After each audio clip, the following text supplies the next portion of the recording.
दिनै नोंथांमोननो आङो शेयार मार्केटाव माबायदि मास मोननै मोनथामनि थाखाय रां दोनथुमनानै 10%, 15%, 7-8% प्रफिट लाब खालामनो हायो बा प्रफिट मोननो हायो बेनि डिटेल्स भिडिअ आं नोंथांमोननो देखायगोन।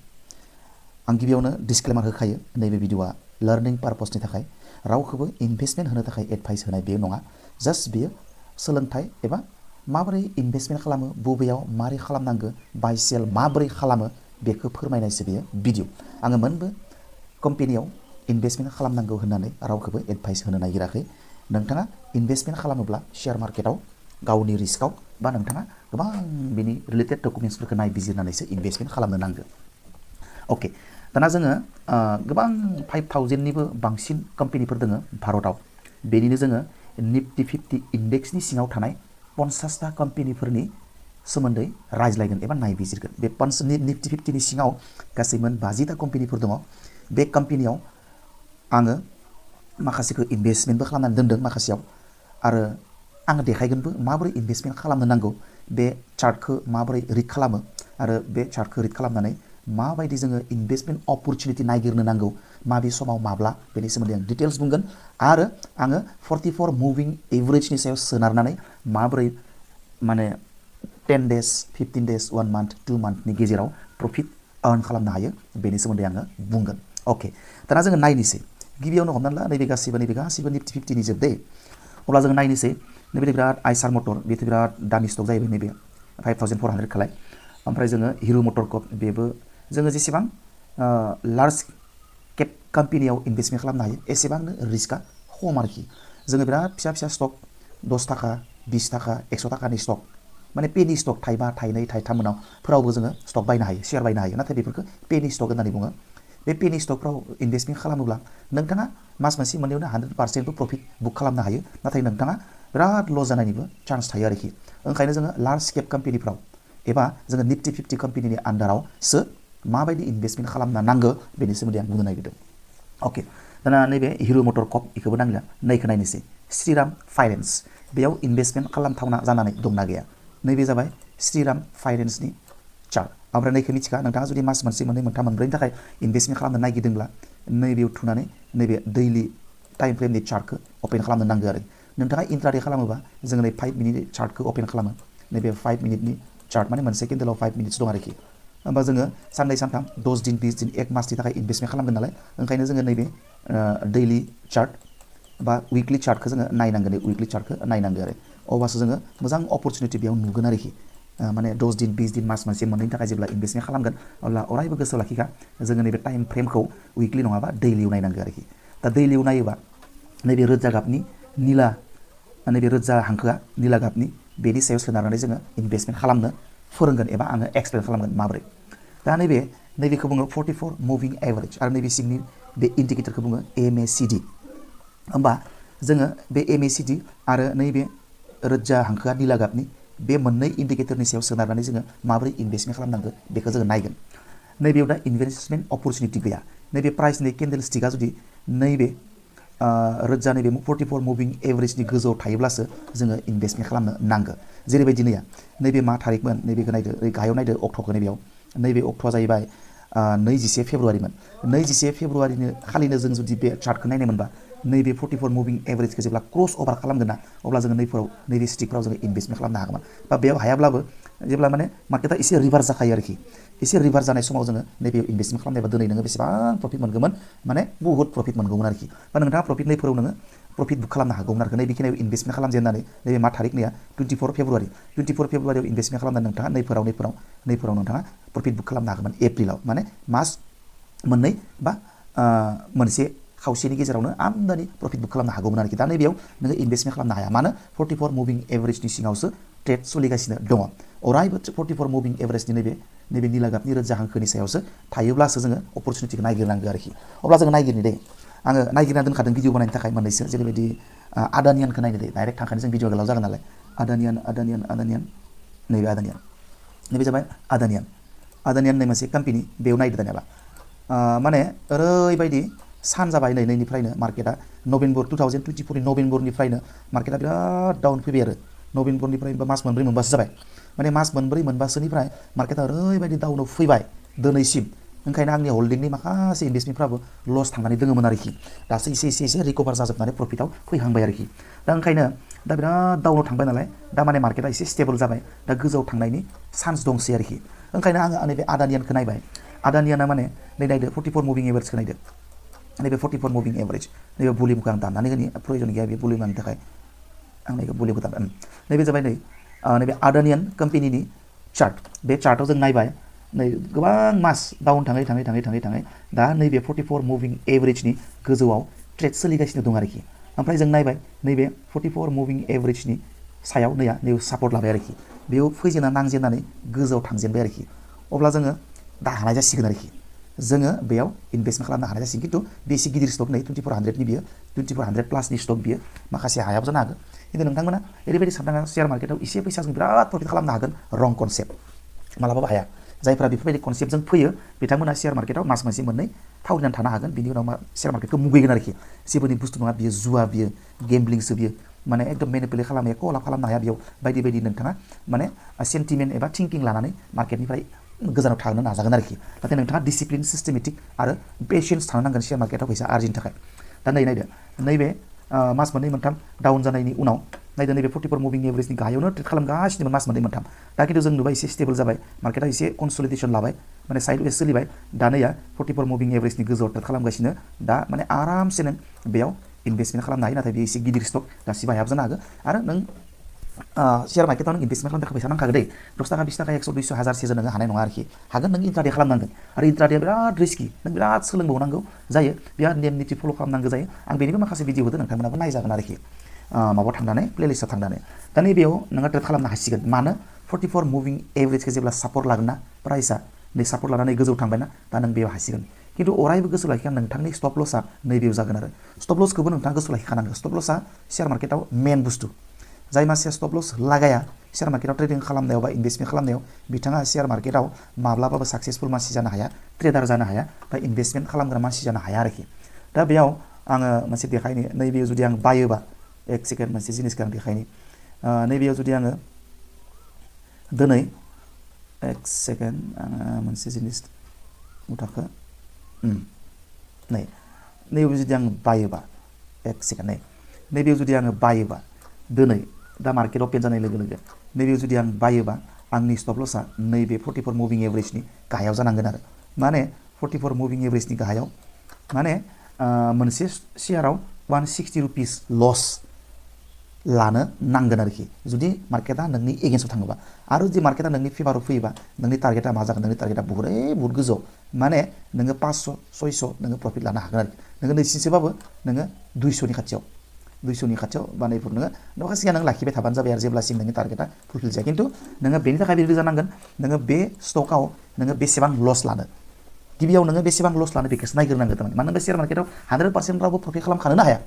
ओंखायनो मार्केटआ बेसेबां डाउन फैयोब्ला नोङो लसआवनो सेल खालामनो बेनि थाखाय नोङो मेन्टेलि रेडि आरो नोङो बबेखिनियाव सेल खालामगोन नोंनि चार्टआ थाखानांगोन दा नोंनि टारगेटआ नैबे आदानियानाव मा जानांगोन नैबे 44 मुभिं एभारेजनि गाहायाव जुदि मार्केटआ फैयोबा अब्ला मिथिखा नोङो मार्केटनिफ्राय लसआवनो नोङो लसखौनो बुक खालामनांगोन लस लानानैनो नोङो फानजोबनो नांगोन आरो खिन्थु नोंनि जुदि फेभाराव थाङोबा नोङो मेरला नों बेसेबां लाबाय थानांगोन प्रफिटखौ आनलिमिटेड बिथिंगालाय नोङो 100 200 300 400 नै माने 1:2.44 बेबायदि दा नोङो मार्केटआ नोङो नायदो बे बेसेबां गाहायाव फैदो बे मार्केटआ बियो नैबेसिम थांफिनखागोन बियो मार्केटआ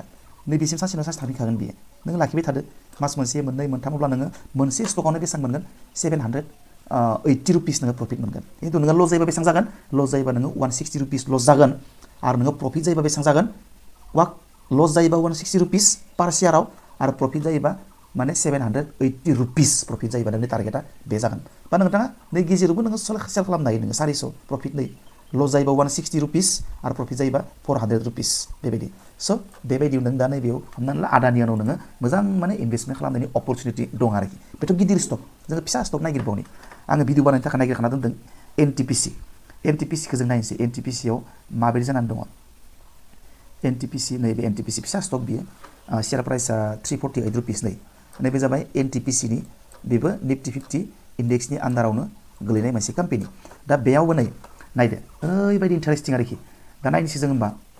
नै एखे मार्केटा माने थांनाय लास्ट 4-5 मान्थ्सआव डाउन गोलैखादों दै बेखौ अरायबो गोसो लाखिया बहुत डाउन थांदों आरोखि दा खिन्थु एसे स्टेबल जाबाय गोजौ थांहांबाय आरोखि नै नायदो नैबे मा 30 सेप्टेम्बर नै तारिखखौ थि नायदो 30 सेप्टेम्बर माने अक्ट'बर सेप्टेम्बरनिफ्रायनो मार्केटा ओरैबायदि दिनैसिम माने दिनैसिम नङा फेब्रुवारि मार्चसिम ओरैबायदि डाउनाव थांबाय दा नै गोजौ फैगासिनो दं आरोखि दा नै बे एनटिपिसियाव माने बिराद मोजां इनभेस्टमेन्ट खालामथावना अपरचुनिटि जानानै दं आरोखि माब्रै 44 मुभिं एभारेजनि सायाव सोनारनानै आं बुंदों 44 मुभिं एभारेजखौ नायदो नै 44 मुभिं एभारेजआ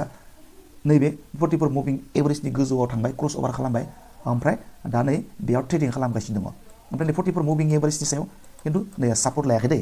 नैबेयाव दा दोनथ'नो हायाखै जोङो नायनांगोन नैबे लास्ट स्टिकखौ नायदो लास्ट स्टिकआबो गोजायानोखा गोजायै मालाबाबो इनभेस्टमेन्ट खालामनो नाङा खालामनांगो जोङो गोथाङावसो गोथां गाबनि जेब्ला स्टिक क्रिएट जागोन दा नैखौ जोङो नेजायो सानसे नेजागोन जोङो नैबे मोनसे स्टिकआव सानसे दं नालाय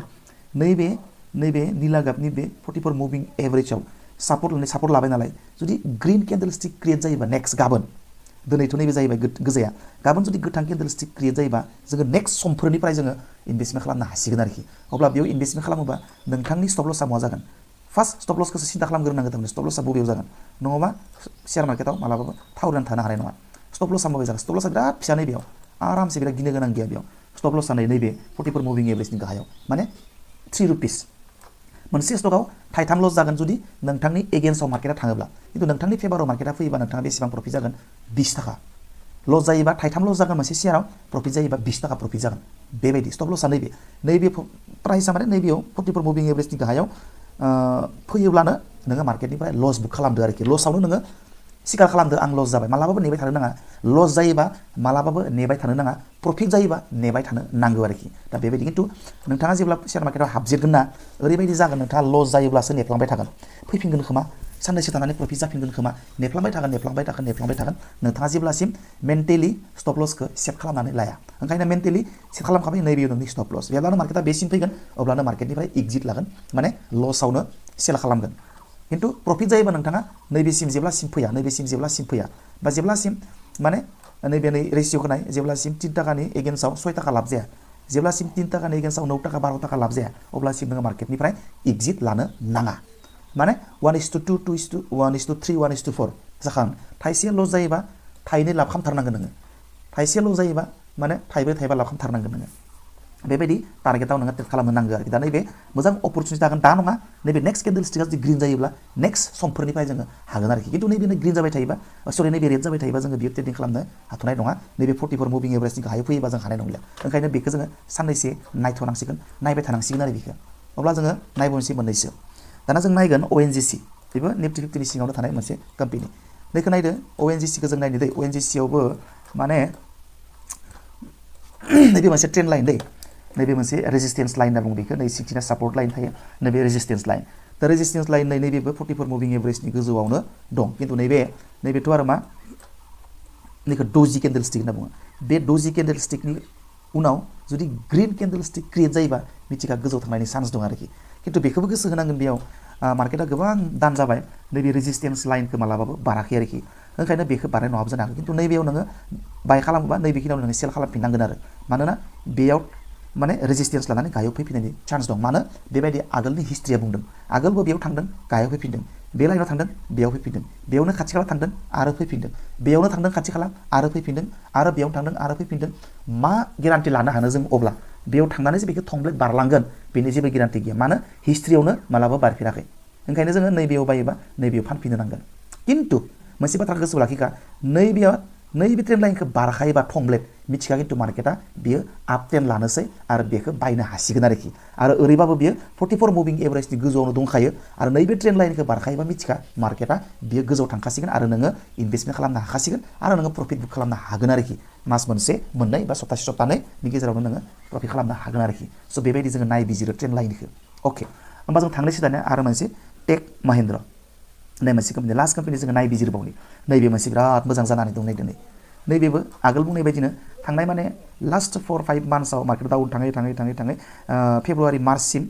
माने थांदों आरोखि दा एसे गोजौ फैजेनबाय नैबे बिराद मोजां जानानै दं टेक महिन्द्र मानो मोजां जानानै दङ 44 मुभिं एभारेजनि गोजौआवनो 44 मुभिं एभारेजखौ क्रस अभार खालामबाय नैबेयावनो बायनाय मोनबाबो दा एसे प्रफिट जाबाय मोननाया दाबो प्रफिट जानायनि चान्स दं खिन्थु स्टप लसआ नैबेयाव जानांगोन दे मानोना बेयो नैबे 44 मुभिं एभारेजसिम फैफिननो हागौ बियो चान्स दं ओमफ्राय बेखौ सापर्ट लानानैसो बियो गोजौआव थांफिननो हागौ आरो बेखौ सापर्ट लायाबाथ' नोङो लस जाबाय बे लसखौ नोङो बुक खालामनो नांगोन खिन्थु मस्ट प्रबेबलि बिराद चान्स दङ गोजौआव थांनायनि मार्केटआ मानो होनबा 44 मुभिं एभारेजखौ मास मोननै मोनथाम जाबाय बाराखैमोन दा बारबाय बियो गोजौआव थांनायनि लामा लाहांबाय आरोखि चान्स दं आरोखि आरो ओरैबाबो आं इन्डिकेटरखौ दाननाय थांबाय बेखौ देखायनि MACD इन्डिकेटरखौ आङो दिहुननानै नायनो नै MACD इन्डिकेटराबो माने मोजां मोनसे इन्डिकेसन होदों आरोखि नै MACDआबो नै मोजां होदों नैबे MACDआ नैबे गोथां लाइना नैबे अरेन्ज कालारनि लाइनखौ बारोबा ओमफ्राय नैबे भलिउमा जुदि गोथां जायोबा प्राय प्रबेबिलिटि दं बियो मार्केटनि प्राइसआ गोजौ थांथारसिगोन आरोखि दा बेनिखायनो नैबे टेक महिन्द्रा बेबो मोनसे निफ्टि 50नि आन्दारनिनो कम्पानि टेक महिन्द्रा बे टेक महिन्द्रायावबो जोङो माने जों एसे नायनानै नायबिजिरनानै बेयाव जों इनभेस्टमेन्ट खालामनो हासिगोन आरोखि दानिया लास्टआव बुजिबाय नोंथांमोना बे 44 मुभिं एभारेज आरो नैबे MACDखौ नायनानै माबोरै इनभेस्टमेन्ट खालामनो हायो मास मोननै मोनथामनि गेजेरावनो माबोरै माने 10% 8% प्रफिट खालामनो हायो आं नैखौ देखायनोसै नङा होमबा नैबेखौ नंमारगौ नंमारा आं ओरैसो बुंनो जानो हानाय ना नै आं नैबायदि कम्पानिफ्राव दोनदों आङो नै मोनसे कम्पानिखौ नाय नैबे कम्पानियाव आङो LICI नै कम्पानियाव मास मोनसे जाबाय आरोखि मास मोनसे जाद्रायाखै आं इनभेस्टमेन्ट खालामदों आङो बेयाव 20टा शेयार बायदों नैया LICI कम्पानियाव आं 20टा शेयार बायदों मोनसे शेयारनि बेसेना नैसेबांमोन नैया 805 रुपिसमोन दा 817 रुपिस आं एसे प्रफिट जाहांबाय होमबा नायदो बे आं बेसेबां प्रफिट जानानै दङ पार्सेन्टखौ नायदो प्रफिट पार्सेन्टेज नैबेयाव प्रफिट पार्सेन्टेज नै प्रफिट पार्सेन्टेज 3% प्रफिट जाबायानो मास मोनसेयाव खिन्थु मार्केटआ माने डाउन थांदो होननानैसो नङाबा आरो आङो जुदि स्टेबल मार्केट नर्मेल मार्केटबा आङो बांद्राय लाब जाबावगौमोन आरोखि नैबे अभारअल रिटार्न नैबे दै मैया आङो 3% प्रफिट मोन्दों ओमफ्राय बे अभारअल माने प्रफिटनि पार्सेन्टआ 1.52 ल' आरोखि दा बेबायदि आरो माखासे दङ आंनियाव हमनानै ला टाटा मटरफ्राव दं गोबां लस दङ दा खिन्थु प्रफिटआव फैफिनजोब्बाय आरो बे गेजेराव मार्केटआ एसे माने मार्केट क्राइसिस जादोंमोन नालाय बेयाव बिराद लस थांदोंमोन दा खिन्थु फैफिनजोब्बाय आरोखि आदानि पर्सखौ नायदो नै 9% प्रफिट जानानै दङ मास मोनसेयानो जायाखै बेयो नैबे आदानि पर्सआव आं दोनदोंमोन सेल्स लिमिटेड आदानि पर्सआव आं बेसेबां बायदोंमोन आदानि पर्सआव नै 10टा शेयार बायदोंमोन माने शेयारनि दामा 1227 रांमोन दा बिनि प्राइसआ 1340 जाबाय माने मथा मथि 100नि सायाव प्रफिट जाबाय आरोखि होमबा नै नायदो आङो बेसेबां प्रफिट पार्सेन्ट मोनखो नैया 9-10% मथा मथि माने एप्रक्सिमेटलि आं 10% प्रफिट बाय आं गोसोबा बेखौ फाननो हासिगौ जायफोरा लस दङ बेखौ दोनबाय थानांगौ जायफोरा प्रफिट दङ 10% 15% मोनोबा नोङो फाननो हायो आरो मोनसे टारगेट आङो 10% 15% मोनोबा आङो सेल खालामो दा नायदो आं माखासेयाव लसबो दङ जेनेबा आं खिथिबावनि आदानि पर्स नै बारा गोबाव जायाखै नैबेबो आदानि पावाराव आङो स्टक बायनाया बारा गोबाव जाया मास मोनसेयानो जायाखै आङो बेसेबां प्रफिट मोनखो 1.15% आङो प्रफिटआव दङ ओमफ्राय बेबायदि ओमफ्राय मैया नैया 4,673 रुपिस आंहा रिकभार जादों माखासे दा बुहुद रिकभार जादों आं आरो फानबाय थाखायो लाब जाबानो 10% 15% मोनबानो आङो सेल खालामो जायफोरा लसआव दं बेफोरखौ दोनबाय थायो बेफोराव गासैबो माखासेयाव लस दङ आरो माखासेयाव प्रफिट दङ नाथाय 10% 15% मोनैनि थाखाय आङो सेल खालामथ'वाखै दाना आङो हमनानै ला देखायनो नागिरदो माबायदि बायनांगौ बायनायखौ बिराद बुरजा देखायनोसै आङो बायनाया सिम्पल नैया सेल आरो बाय दंखायो बा नै इउटुबाबो नैया बि माने बाय एस माने सेल बा नै गोजौआवबो ओंखारो सेल आरो बाय नै बायाव थुना होनांगौ बायाव थुनानै नोङो बेसेबां कुवान्टिटि बायगोन बेखौ नैयाव थुनांगौ आरो 10टा 20टा बेसे कम्पानि बायो बेयाव लिरना होनांगोन नैयाव ओमफ्राय बेखौ मार्केटखौ दोननांगौ डिलिभारि बायगोन नालाय गोबाव समनि थाखाय ओमफ्राय नैबेखौ इन्ट्राडे जाना थानो हागौ नै डिलिभारि एबा लं टार्म बेयाव सेलेक्ट खालामनो नांगौ ओमफ्राय नैबेयाव कुवान्टिटिखौ नों बेसेबां कुवान्टिटि बायगोन बेखौ बेयाव इन्ट्रि मारिनांगौ ओमफ्राय नै मार्केट नै बेखौ होनाङा लं टार्म नालाय नै मार्केटखौ होनांगौ ओमफ्राय नैयाव ओंखारो आरो हमना ला आङो मोनसे प्राइसआव बेसेबां नैबे 1294 नालाय ओमफ्राय बेयाव 20टा शेयार बायोबा आं बेसेबां होनांगोन 29,892 रुपिस होनांगोन नोङो 20टा आं 20टा ओरैसो बुंदों नोङो मोनसे मोननै बायनो हायो मोननैबो बायनो हायो नोङो जायखिजाया नोंनि गोसोसो बेयो ओमफ्राय हमना ला आं मोननै बायबाय आरो मोननै बायोबा आं बेसेबां होनांगोन नैया 2900 माने 3000नि खाथियाव बेबायदि ओमफ्राय बेखौ होनानैखौ बाय अर्डार होबानो साबमिट होबानो बेयो बायनाय जाबाय आरोखि ओमफ्राय दाना प्रफिटखौ नायबाय थादो प्रफिटआ नेक्स्ट दिनानै होल्डिंआव फैगोन आरोखि नेक्स्ट दिनाव बेयाव फैगोन फार्स्ट खालि नोङो नैबे पजिसनाव नुगोन बेयाव लाब लकसन बेखिनिया नैबे लिस्टआव नैबे ब्लेंक जायगायाव खिथिबाय थागोन आरो नैबेथिंगालाय ओमफ्राय नेक्स्ट दिननिफ्राय नैबेयाव फाइनान्सियेल प्रफिटआ स' बे जाबाय इनभेस्टमेन्ट माने मास मोनसे मोननैनि थाखाय माबोरै सुइं ट्रेडिं होनना बुङो बेखौनो मास मोननै मोनथामनि थाखाय जेब्ला नोंथाङा इनभेस्टमेन्ट खालामगोन बेखौ बुङो सुइं ट्रेडिं थ' नोंथाङा सुइं ट्रेडिं खालामनानै 10 डेज 20 डेज बा मास मोनसे मोननैयाव मोननैनि थाखाय इनभेस्टमेन्ट खालामनानै गोबां 10% 15% प्रफिट खालामनो हायो आरोखि जेरैबायदि आं दा खालामबाय थादों स' बेबायदि अके बिराद बुजिबाय जानांगोन नोंथाङा माबा मोनसे मिथिनो लुगैबा सोंहरजागोन आंनियाव आङो बुजायनो नाजागोन आरो अके बाय बाय सि इउ नेक्स्ट